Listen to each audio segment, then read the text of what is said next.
तो अभी हमने सोशल मीडिया के माध्यम से सुना था, कई चैनलों पर पढ़ा है, इतनी रील्स इतनी वीडियोस पड़े हैं आपका और पटना के जो मशहूर इसमें भारत के हैं खान सर, दोनों की कुछ ज्ञान को लेकर के बातें आई थी सामने। पूरा मामला सर क्या था? देखिए आशीष जी, ये सच है जो है कि मतलब किसी भी टीचर को किसी टीचर की बुराई नहीं करनी चाहिए। लेकिन अगर कोई गलत जानकारी अगर बच्चों के बीच में अगर सर होने वाली है या हो रही हो तो उसको जरूर रोकना चाहिए। ये बात सही है। देखिए, अपने प्रोफेशन को एक मजबूरी समझ के नहीं निभाना चाहिए कि क्या करें जी, इनको उपार्जन करना है, इसलिए प्रोफेशन में हम लगे हुए हैं।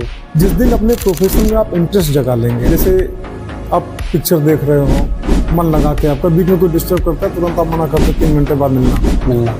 रील आप देख रहे हो, टाइम बीत जाता है, आपको पता नहीं लगता कि कब आपका मतलब जो टाइम, मतलब कितनी रील कितना टाइम आप बिता चुके, देखते चले जाते हो आप जो है। देखिए, आजकल थोड़ा सा गार्जियन का ट्रेंड ये होगा ना, बस जैसे ही बच्चे का नर्सरी LKG में नाम लिखाएंगे इंग्लिश मीडियम। जी सही। Primary section English medium. देखिए, सबसे बड़ी बात है, बच्चा जिस परिवेश में रह रहा है, जिस एरिया में रह रहा है, उसके आसपास के घर के जो उसके फ्रेंड सर्किल के लोग हैं, उसके घर परिवार के लोग हैं, जिस भाषा में बोलते हैं, अगर उस भाषा में बच्चे की पढ़ाई करी जाएगी तो बच्चा कहीं बेहतर समझ पाएगा। हम देखते हैं नर्सरी LKG में ही तमाम कुछ स्कूल वाले हैं, कोई टीचर कोरिया का है, कोई टीचर नेपाल का है, कोई कहाँ चाइना का है, कोई कह रहे नर्सरी LKG में क्या आवश्यकता है यहाँ पे जो है। सीधी सी बात कहने का तात्पर्य कि मतलब बच्चे को उसकी जो मूल भाषा है, उसकी जो परिवार की भाषा, उसकी जो क्षेत्रीय भाषा है, उसमें अगर उसको पढ़ाया जाए तो कहीं ज्यादा उसको समझ में आएगा। अब हुआ क्या कि मतलब शायद उनको नहीं पसंद आई होगी जो है, तो उन्होंने मतलब चैनल पर स्ट्राइक मार दिया जो है, वीडियो पे जो है जी। अच्छा, उसके बाद फिर चूंकि वो लोग जब से जियो फ्री था तभी से जुड़े हुए थे, हम लोग तो कोरोना काल की पैदाइश में जो है जी। तो थोड़ा सब्सक्राइबर ज्यादा थे उनके, तो लोग कहना शुरू किए उनके सब्सक्राइबर कि नहीं सर, वो इतने ज्यादा सब्सक्राइबर हैं, वो गलत नहीं हो सकते हैं। तो अगले दिन फिर उसको प्रैक्टिकल करके दिखा दिया गया जी। जब प्रैक्टिकल करके दिखा दिया गया तो उन्होंने उस पर भी स्ट्राइक मार दिया, दो पे, जबकि मतलब किसी भी यूट्यूब चैनल पर 2 स्ट्राइक बहुत बड़ी बात होती है। मेहनत, सालों की मेहनत जो है आदमी की जा सकती है, लेकिन बाद में खैर यूट्यूब वालों ने भी समझा, उनकी मतलब गलत स्ट्राइक पड़ी है, एक वीडियो हमारी फ्री कर दी, संभवतः दूसरी भी फ्री हो गई होगी। तो मैं भी बगल में बैठा था, मतलब कोई वर्कर था, उसने मतलब कहा कि चाय बनाने के लिए कि सर के लिए चाय बनाओ, मैं चाय का वेट कर रहा था। उन्होंने पढ़ाना शुरू किया, तो जब पढ़ाना शुरू किया तो क्वांटम नंबर एक केमिस्ट्री में होता है, तो क्वांटम नंबर उन्होंने पढ़ा 3 प्रकार के होते हैं। 1990 की घटना है और मैं तुरंत BSc करके निकला था, अभी रिजल्ट भी हमारा नहीं निकला था उस समय जो है। हमने कहा भाई तो गलत पढ़ा है, क्वांटम नंबर तो 4 प्रकार का होता है। फिर बाद में आई कि मतलब जो है हो सकता है हम ही गलत हों, भाई अगला MSc है, मैं तो भी BSc का एग्जाम मैंने दिया है। चाय पीता रहा, सोचता रहा, फिर लगा कि नहीं भाई सामने वाला ही गलत है, तो मैंने बाहर बुलाया, मैंने बताया आपको तो भाई ऐसा क्वांटम नंबर तो 4 प्रकार के होते हैं, आप 3 प्रकार आप बता रहे हो। अब चाहे वो जानबूझ के अनजान बने या जो भी रीजन रहा हो, उन्होंने कहा नहीं सर 3 प्रकार का होता है। हमने कहा भाई उस हमारे टाइम में, उस समय KN शर्मा राइटर थे, उनकी बुक स्टैंडर्ड मानी जाती थी, तो मैंने कहा कि उनकी बुक तो आप मतलब स्टैंडर्ड मानते होंगे? हाँ, बोले कि हाँ मानते हैं। हमने कहा एक बार आप उसमें खोल के आप देखिएगा जरा, तब कहते हाँ सारी सर गलती हो गई। लेकिन उसके बाद फिर मैं उस कोचिंग में नहीं गया। नमस्कार मित्रों, मैं आशीष शंकर फिर अपने YouTube चैनल सफर सोने से शिखर तक में आपका हार्दिक स्वागत और अभिनंदन करते हैं। कहा करते हैं ना कि यह जिंदगी में बहुत कुछ करना है तो बहुत कुछ त्याग भी करना पड़ेगा। उसी त्याग की कड़ी में सफर शून्य से शिखर तक, जो हमारे YouTube चैनल का नाम है, आज जो हम एक टाइटल लेके आते हैं कि संघर्ष की कहानी खुद की जुबानी, इसी टाइटल के तहत आज संघर्ष की कहानी पंकज सर की जुबानी सुनेंगे। वो पंकज सर जो गांव से लेके गोंडा तक और शहर से लेके, छोटे से शहर से गोंडा से लेकर के और गुड़गांव तक, साथ साथ अगर हम कहा जाए तो बच्चों से लेके बूढ़े तक, किसी भी व्यक्ति के दिल में, किसी भी शहर में, किसी भी जिले में, किसी भी गांव में, हर जगह अपना स्थान बना चुके हैं, सिर्फ और सिर्फ एक कर्म से, जो उनका ज्ञानात्मक कर्म है, जो उनका वैचारिक कर्म है। आज हम उनके संघर्ष की कहानी, उनके सफर की कहानी, कि उनका जीवन अभी तक कैसा रहा है, अपने चैनल सफर शून्य से शिखर तक में उनके सफर की कहानी सुनेंगे। कैसे सर पंकज श्रीवास्तव जी से पंकज सर कैसे हो गए, ये भी बड़ी बात है, हम सब कुछ सुनेंगे। लेकिन उसके पहले हम बहुत बहुत धन्यवाद देते हैं कि आप इतना व्यस्त होने के बाद भी इस युवाओं के लिए, समाज के लिए आज अपना बहुमूल्य समय निकाल के हमारे बीच उपस्थित हुए हैं। हम अपने YouTube चैनल के माध्यम से, सर्व समाज के माध्यम से, गोंडा की पावन धरा पे सभी निवासियों की तरफ से आपका बहुत बहुत धन्यवाद करते हैं कि हमारे चैनल पे आए हैं। सबसे पहले हम सर का ही परिचय जानेंगे, सर के ही जुबान से जानेंगे। बहुत बहुत धन्यवाद सर। अपना पहले थोड़ा परिचय बता दीजिए। सबसे पहले तो आपके चैनल सफर शून्य से शिखर तक को बहुत बहुत कांग्रेचुलेशन, और आशीष जी आपको बहुत बहुत बधाई। और बधाई इस बात के लिए कि आप बहुत ही अच्छा काम आप कर रहे हो कि अपने जनपद में शायद ही पहली बार इस प्रकार से किसी ने कार्य किया होगा, एक एम को लेकर, उद्देश्य को लेकर कि जो वर्तमान पीढ़ी है, आज के युवा हैं, वो दिग्भ्रमित हैं, उनको एक सही रास्ता दिखाने के नाम पे जो भी सफल लोग हैं उनको थोड़ा सा उनको इंट्रोड्यूस कराना, उनके जीवन से प्रेरणा लेकर वो भी कुछ बेहतर कर सकें। बहुत ही अच्छा कार्य है, काफी सराहनीय कार्य है, और जनपद में शायद ये पहली बार आपका प्रयास है, इसलिए आप बहुत ही बधाई के पात्र हैं। और साथ ही साथ थोड़ा सा परिचय की बात आई यहाँ पे। मेरा नाम पंकज श्रीवास्तव है, पंकज सर के नाम से लोग जानते हैं। और 1970 की मेरी पैदाइश है, 1970 की। और बचपन थोड़ा सा अभाव में बीता, तो एक बचपन से था सपना कि भाई जो अभावग्रस्त अपना जीवन है, क्यों अभाव क्यों है, उसमें हम क्या कर सकते हैं अपने परिवार को लेके। तो इस प्रकार से थोड़ा सा एक संघर्ष में जीवन जरूर रहा है यहाँ पे, लेकिन कभी किसी बात की गिला शिकवा नहीं रही। बस यही रहा कि हमको भी पढ़ लिख के हमको कुछ बेहतर करना है, परिवार में जो भी अभावग्रस्त वाली स्थिति है उसको भी जो कमियां उसको दूर करनी है, अपनी जिम्मेदारी निभानी है। हमारे करियर की शुरुआत हुई जो है 1990 में। पढ़ाई के दौरान भी मैं काफ़ी ठीक ठाक था, लेकिन बहुत ब्रिलियंट तो नहीं था, लेकिन सामान्य ही था जो है। लेकिन जो भी था मतलब बेहतर ही था, मैं इसको मान के चलता हूँ जो है कि जो परिस्थितियाँ थी उस परिस्थितियों के हिसाब से मैंने जो भी अचीव किया बहुत अचीव किया मैंने जो है। तो सफ़र की शुरुआत हुई 1990 से। मैंने ग्रेजुएशन किया था यहीं से जो है, रिजल्ट भी नहीं निकला था, और लगा कि अब थोड़ा सा परिवार के प्रति अपना दायित्व निभाने का समय आ गया है, कुछ करना चाहिए। और बहुत ही सीमित संसाधन, परिवार में कुछ ऐसा था नहीं कि मतलब कोई हमको बैकिंग हमको मिल जाए वहाँ पे, कि कोई बिजनेस कर सके, कुछ भी कर सके। खाने पीने की व्यवस्था थी, उसकी कोई दिक्कत नहीं थी, बस इसके अलावा और कुछ नहीं था। तो क्या किया जा सकता है, तो चूंकि पढ़ने में भी ठीक ठाक था, तो दिमाग में कि क्यों ना बच्चों को पढ़ाना शुरू करूँ। हमारे एक परिचित है, वो घरों में ज़्यादा के ट्यूशन पढ़ाते थे जो है। तो मैंने उनसे कहा कि भाई कोई ट्यूशन बढ़िया होगा तो बताना, मैं भी पढ़ाना चाहता हूँ जो है। तो उन्होंने हमको एक एड्रेस दिया, शहर से दूर एक कोचिंग थी जो है, कि वहाँ पे जगह खाली है फिजिक्स की, मैथ की, और 9 एक बार आप जाके आप बातचीत कर लें, वहाँ पे आप पढ़ाना शुरू करें। अगले ही दिन, उस समय साइकिल थी केवल अपने पास जो है, साइकिल से अपना चलते हुए जो है हम लोग वहाँ पहुँचा जो है। तो 2 लोग वहाँ बैठे हुए थे पहले से, एक ने अपने आप को MSc मैथ्स बताया, एक ने अपने आप को MSc केमिस्ट्री बताया। ये पता लगा, बाद में जानकारी मिली कि वो MSc नहीं थे। तो उन्होंने अपना इंटरव्यू लिया, प्रभावित हुए होंगे। उन्होंने कहा ठीक है सर, अगले दिन से आप आइए जो है। तो अगले दिन मैं गया पढ़ाने वहाँ पे। क्लास में गिन के शायद 4 बच्चे थे वहाँ पे। मैंने उस समय फिजिक्स पढ़ाया 1 घंटे, फिर 1 घंटे मैंने मैथ पढ़ाया, फिजिक्स मैथ दोनों। बाहर निकले, उन्होंने काफ़ी तारीफ़ करी कि मतलब आपने बहुत अच्छा पढ़ाया जो है। फिर मैं वापस घर आया, फिर अगले दिन गया पढ़ाया। अच्छा, उसके बाद जब मैं निकलने लगा वहाँ पे, तो एक बच्चा शायद यहाँ GVM स्कूल का रहा होगा, झोला वाला टांग के पहुँचा जो है। और जो केमिस्ट्री, जो लोग कहते थे कि मैं केमिस्ट्री का MSc हूँ जो है, तो उनसे केमिस्ट्री पढ़ने सिंगल पीस बच्चा आया था जो है। तो मैं भी बगल में बैठा था, मतलब कोई वर्कर था, उसने मतलब कहा कि चाय बनाने के लिए, कि सर के लिए चाय बनाओ। मैं चाय का वेट कर रहा था। उन्होंने पढ़ाना शुरू किया। तो जब पढ़ाना शुरू किया तो क्वांटम नंबर एक केमिस्ट्री में होता है। तो क्वांटम नंबर उन्होंने पढ़ा 3 प्रकार के होते हैं। 1990 की घटना है, और मैं तुरंत में BSc करके निकला था। अभी रिजल्ट भी हमारा नहीं निकला था उस समय जो है। हमने कहा भाई तो गलत पढ़ा है, क्वांटम नंबर तो 4 प्रकार का होता है। फिर बाद में आई कि मतलब जो है हो सकता है हम ही गलत हों, भाई अगला MSc है, मैं तो भी BSc का एग्जाम मैंने दिया है। चाय पीता रहा, सोचता रहा, फिर लगा कि नहीं भाई सामने वाला ही गलत है। तो मैंने बाहर बुलाया, मैंने बताया आपको कि भाई ऐसा क्वांटम नंबर तो 4 प्रकार के होते हैं, आप 3 प्रकार आप बता रहे हो। अब चाहे वो जानबूझ के अनजान बने या जो भी रीजन रहा हो। उन्होंने कहा नहीं सर 3 प्रकार का होता है। हमने कहा भाई उस हमारे टाइम में, उस समय KN शर्मा राइटर थे, उनकी बुक स्टैंडर्ड मानी जाती थी। तो मैंने कहा कि उनकी बुक तो आप मतलब स्टैंडर्ड मानते होंगे? हाँ, बोले कि हाँ मानते हैं। हमने कहा एक बार आप उसमें खोल के आप देखिएगा जरा। तब कहते हाँ सारी सर गलती हो गई। लेकिन उसके बाद फिर मैं उस कोचिंग में नहीं गया, जाने के अंदर से प्रेरणा नहीं जागृत हुई कि मैं उस कोचिंग में जाऊं जो है। अब जो भी फीलिंग रही हो जो है। इत्तेफाक की बात है कि मतलब लगभग 1 हफ्ते बाद उसी में से 1-2 बच्चे मार्केट में हमको मिल गए कि सर आप बहुत बढ़िया पढ़ा रहे हैं और हम आपसे पढ़ना चाहते हैं। तो मैं कहा बेटा देखो ऐसा कि 1-2 बच्चे नहीं 3-4 बच्चे हो जाओगे मैं पढ़ा दूंगा जो है। अच्छा उस समय हमारे फादर एक जिस डिपार्टमेंट में थे उसी कॉलोनी में अपना मतलब जो है एक रूम मिला हुआ था, उसी में रहते थे। बाहर थोड़ी जमीन थी, एक अमरूद का पेड़ लगा हुआ था, कुछ पपीते के पेड़ लगे हुए थे। खाली समय में हम बाप बेटा मिलकर अपना खेती बाड़ी भी कर लिया करते थे। उस समय जो है 1990 की घटना है। अब रही बात मैं पढ़ाऊँ कहाँ, सरकारी क्वार्टर 1 कमरे का मकान जो है। तो अच्छा उसमें से फिर 3-4 बच्चे 3-4 दिन बाद हमारे घर पे आए। सामने अमरूद का पेड़ जो था, निगाह पड़ी अमरूद के पेड़ पे, चलो पेड़ के नीचे पढ़ाया जा सकता है। अब शाम का बच्चों को टाइम नहीं मतलब सेट हो पा रहा था, शाम का समय था जो अंधेरा हो जाता था।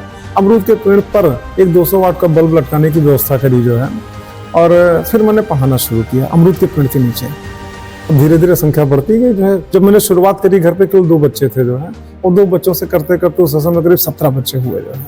काफी खुशी होती थी हमको। आदेशा तो उस समय हमारी फीस 60 रुपए थी जो है, 60 रुपए पर स्टूडेंट में लेता था। उसी में फिजिक्स में दोनों पढ़ता था जो है, 1-1 घंटे जो है।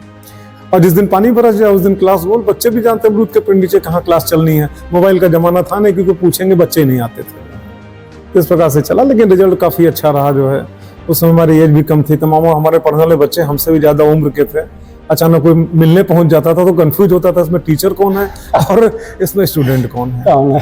तो इस प्रकार लेकिन काफी अच्छा लगा जो है कि मतलब 2 बच्चों से लेके मतलब जो 17 बच्चे पहले साल हुए जो है, फिर अच्छा लगने लगा। उसी के बाद फिर अगले साल फिर और बच्चे बढ़ते गए, संख्या लगातार बढ़ती गई जो है। और शुरू में करीब 90 से लेकर 95 तक मैंने CBSE बोर्ड भी पढ़ाया, यूपी बोर्ड भी पढ़ाया, और फिजिक्स और मैथ दोनों पढ़ाता था। लेकिन फिजिक्स में कुछ ज़्यादा ही इंटरेस्ट आता था पढ़ाने में जो है, तो इसलिए धीरे धीरे करके फिर मैं फिजिक्स का ही मतलब हुआ। तो फिर आज तक मैं फिजिक्स की रोटी तोड़ रहा हूँ जो है, और फिजिक्स ही पढ़ा रहा हूँ बच्चों को जो है। ये हमारा रहा परिचय संक्षेप में जो है।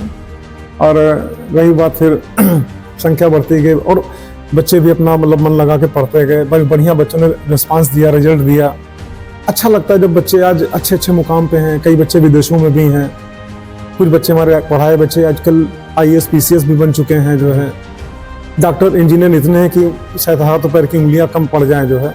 तो अच्छा लगता है जब कोई बच्चा पुराना पढ़ा है बच्चा संपर्क में आता है जो है और तारीफ करता है, तो अपना भी सीना चौड़ा हो जाता है कि अच्छा लगता है कि मैंने बढ़िया काम किया, समाज के लिए बढ़िया काम किया। इस बच्चे के जो भी मतलब अचीवमेंट है उसमें हमारी भी भूमिका है, ये सोच के बहुत अच्छा लगता है।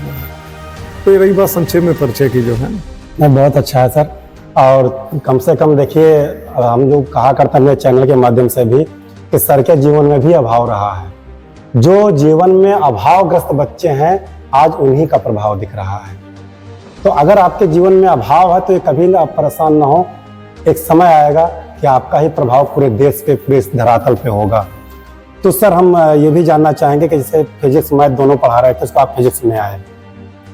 एक्चुअली में आज का जो समय है बच्चे लाभ ही ढूंढते हैं, सोचते हैं कि हम कौन सा काम करें जिससे हमें तुरंत लाभ मिल जाए। तो जैसे लोग अगर फिजिक्स के तरफ अगर आना चाहें तो फिजिक्स पढ़ने के बाद उनके स्कोप क्या क्या है, वो कहाँ जा सकते हैं, किस लेवल तक वो पहुंच सकते हैं, फेस को अगर अपना वो टारगेट बना लें, कैसे क्या, या फेस में उनको लाभ क्या हो सकता है, क्योंकि सारा वक्त लाभ ही ढूंढता है। देखिए जितने भी सब्जेक्ट हैं हर सब्जेक्ट से गेन है मतलब जो है, और अच्छा अचीवमेंट हर सब्जेक्ट में किया जा सकता है। फिजिक्स में अपना इंटरेस्ट जागने का थोड़ा सा रीजन है कि अपने दैनिक जीवन में सुबह से लेकर रात तक हमको चारों तरफ फिजिक्स नजर आती है। मान लो सुबह 8 बजे कहीं पहुंचना है, 6 बजे नींद खुल गई तो हम घड़ी देखते हैं पहले कि अभी तो 6 बजे, घंटा और सोया जा सकता है। तो मैंने घड़ी देखी वहां पर, तो क्या वो भी फिजिक्स है।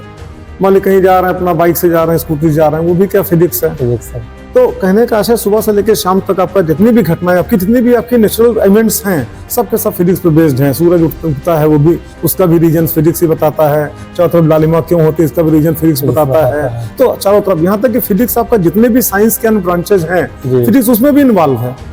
अगर फिजिक्स ना होती तो आज भी डॉक्टर वही कैंची लेके चीर फाड़ कर रहे होते, चाकू से पेट फाड़ रहे होते वहां। क्योंकि फिजिक्स ने फोको प्रोसेस दिया, लेजर प्रोसेस दिया, बिना ऑपरेशन के मतलब जो है बिना चीर फाड़ के ऑपरेशन, बड़े ऑपरेशन हो रहे हैं वहाँ पे। तो फिजिक्स अपने दैनिक जीवन इतना जुड़ाव है फिजिक्स का जो है कि हमको अगर ढंग से अगर निगाह लगाएं तो सुबह से लेकर रात तक जितने भी इवेंट्स, आपकी नेचुरल इवेंट्स या ह्यूमन इवेंट्स जितने भी हैं, सब में कहीं फिजिक्स आपको मिलेगी। तो फिजिक्स हम यूँ कह सकते हैं अन्य ब्रांच की अपेक्षा प्रकार सर्वव्यापी है जो है। तो इसीलिए थोड़ा सा ज्यादा इंटरेस्ट हमको फिजिक्स में लगा। और रही बात हर सब्जेक्ट की, हर सब्जेक्ट में कुछ ना कुछ आपका गोल है वहाँ पे, अगर बच्चे चाहें तो उसको गेन कर सकते हैं। मतलब हमारे पूरा जीवन अगर कहा जाए तो डिपेंड है फिजिक्स पे ही। जो समाज है, जो हमारा वातावरण है, इस सब में हमें फिजिक्स की सुबह लेकर शाम तक, जागने से लेकर सोने तक फिजिक्स ही फिजिक्स में दिखाई देता है। तो ऐसे फिजिक्स सब्जेक्ट के आप ज्ञाता हैं। अगर कहा जाए तो गोंडा में अगर फिजिक्स की बात की जाती है तो पहले व्यक्ति के मस्तिष्क में एक फिगर बनता है पंकज सर का, जो हमने युवाओं से देखा है। अभी जो लड़का आपके सामने खड़ा है, जिस दिन आपका नाम सुना उसी दिन से मेरे पीछे पड़ा हुआ था कि सर को जल्दी बुला ले, सर को जल्दी बुला लीजिए। तो ऐसे हमने देखा कि बच्चों में, और जो पेरेंट्स हैं सर गोंडा के, हम इधर हारीपुर साइड भी गए हैं, बालपुर तक एक दिन मार्केट में बैठा था, वहां भी चर्चा कर रहा था। तो अभिभावक के दिल और दिमाग में भी कहीं ना कहीं आपको लेकर के कि हमारा बच्चा अगर कुछ दिन उनसे पढ़ लेता, अगर विज्ञान वर्ग से बच्चा पढ़ रहा है तो उनके दिमाग में एक बार होता है कि बच्चा हम वहां अगर पहुंचा ले जाएं तो कहीं ना कहीं लाइन पकड़ लेगा।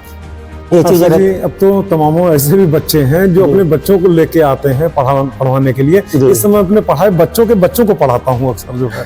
ये देखिए ये स्थिति आ गई है। तो ये बहुत अच्छी बात है, धन्यवाद के पात्र है। गोंडा में अगर ऐसी चीजें हैं और आप जैसे जब से आप जैसे लोग गोंडा में ज्ञान को बढ़ाने का प्रयास किए हैं, कई विगत देखे कई सालों से यूपीएससी में आज गोंडा इस साल भी 3 बच्चे गोंडा में क्वालिफाई किए हैं, 62वें रैंक लेके लास्ट ईयर वो बस में भी पाल आई है।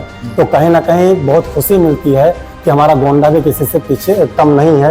एक समय था कि ज्ञान के क्षेत्र में और कई क्षेत्र में हमारा मंडल ही बहुत नीचे स्तर से लिया जा रहा था, लेकिन आप जैसे लोग आए, आवाज शिक्षा के क्षेत्र में देखा जाए तो और कई क्षेत्रों में लोग हैं जो गोंडा का नाम रोशन कर रहे हैं। तो गोंडा का नाम रोशन करने के लिए भी आपको हमारे चैनल के माध्यम से धन्यवाद।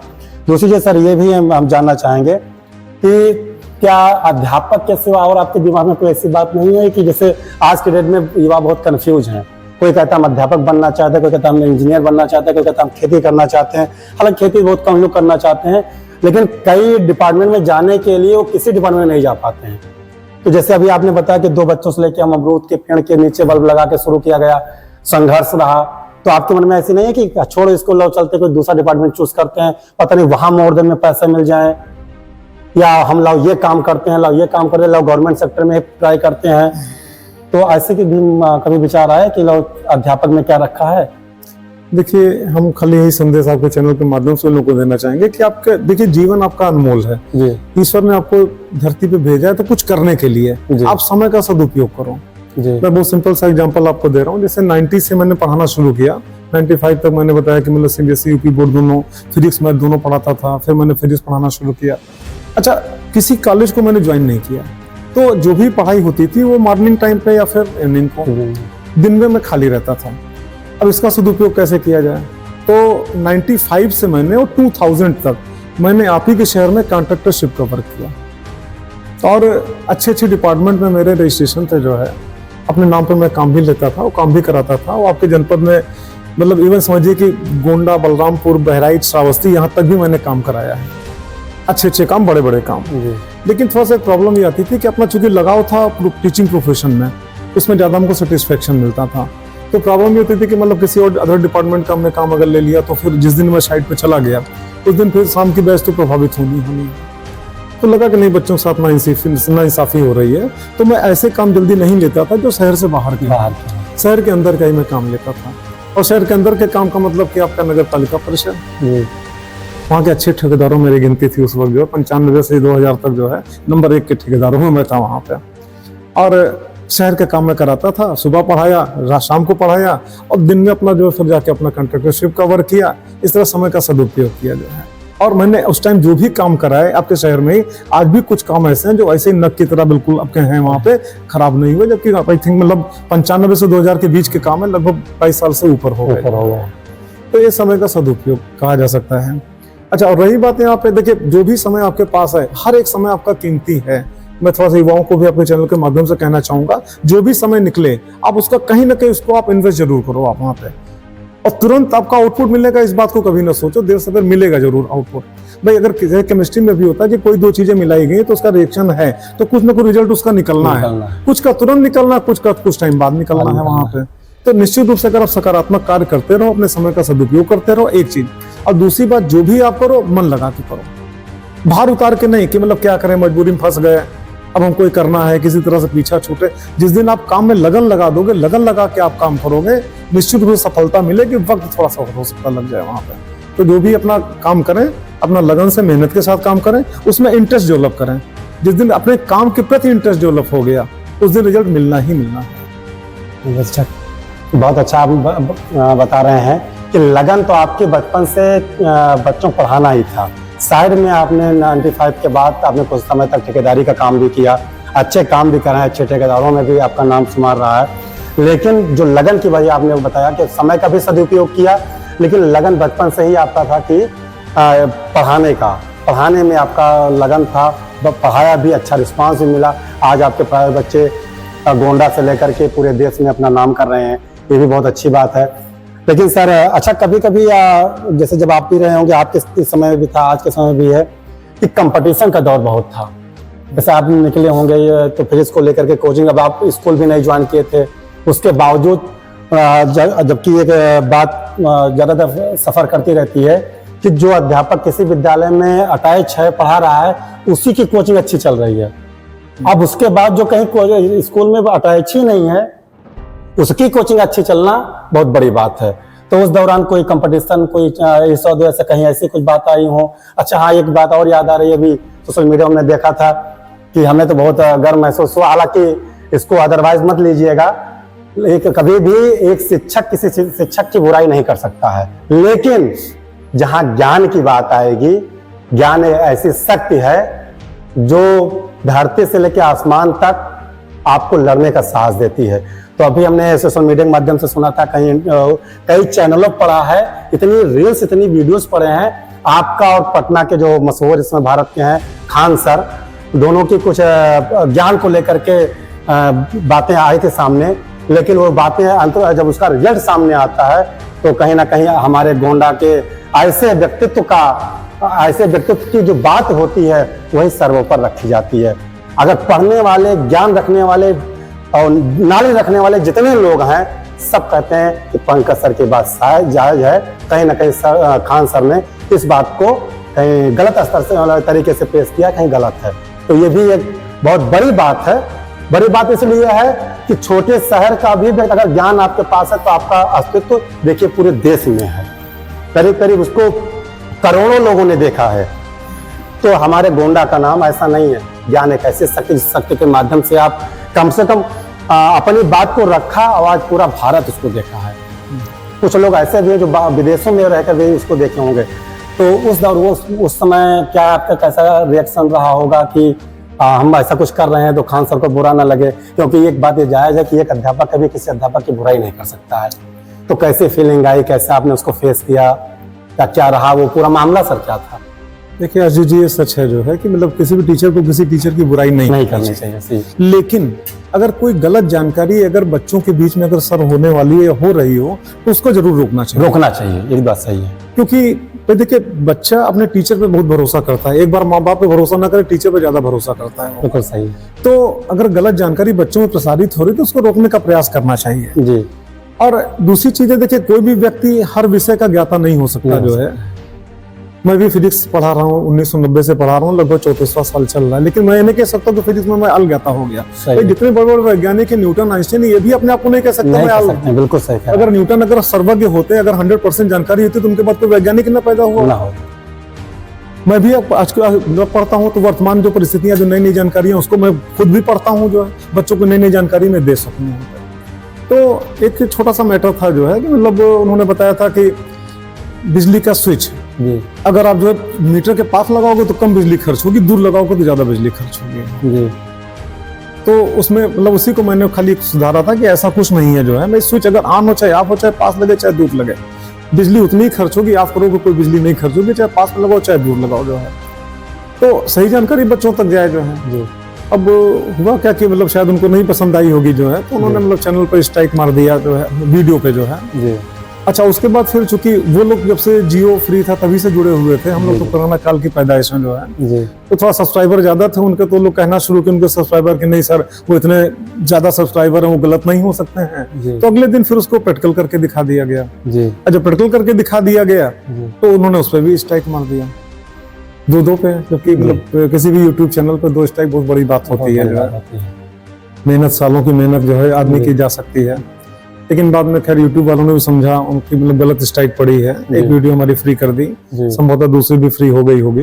तो इसीलिए अच्छा, और अब जान लीजिए कि मतलब इतना लोगों ने सपोर्ट किया जो है जी। कि आज गूगल पे अगर आप केवल डाल दें Khan sir versus Pankaj sir, जी। तो एक दो नहीं सैकड़ों वीडियो आपको मिल जाएंगी जो मैंने नहीं बनाई, हिंदुस्तान के कोने कोने से लोगों ने बनाई जो आप है, लोग जा सकते हैं, सर्च कर सकते हैं कि तो फिर देखिएगा। हाँ, जो मतलब हिंदुस्तान के कोने कोने से लोगों ने बनाई जो है कि खान सर ने ये कहा, पंकज सर ने ये कहा, हाँ खान सर गलत है, पंकज सर सही है, कुछ ऐसे मिलेंगे कि हाँ वो सही है गलत है, कुछ कहेंगे दोनों सही है, लेकिन मतलब हिंदुस्तान में तो सैकड़ों चैनल वालों को मुद्दा मिल गया जो है, उन्होंने इसको मतलब जो है हाईलाइट किया जो जी। अच्छा लगा जो है। नहीं, बहुत अच्छा लगा। तो बस मुख्य चीज है कि मतलब जो सही जानकारी बच्चों तक प्रसारित हो, बस यही हमारी यही अपेक्षा है। गलत जानकारी की वजह से मैंने आपको बताया 90 में मैंने खाली 2 दिन कोचिंग में पढ़ा के जो है अच्छा, उसके बाद मैं नहीं गया जो है, केवल गलत जानकारी वहां प्रसारित थी, जाने के अंदर से इच्छा नहीं की जो है। तो उसी प्रकार से यहाँ पर भी जो है, देखिए हमें नहीं कहता कि मुझसे गलती, मुझसे भी गलतियां हो सकती हैं, होती भी होंगी, लेकिन अगर कोई गलती होती है वास्तव में कोई कहता तो मैं कभी बुरा नहीं मानता, अगर वास्तव में होती है सुधार करता हूँ।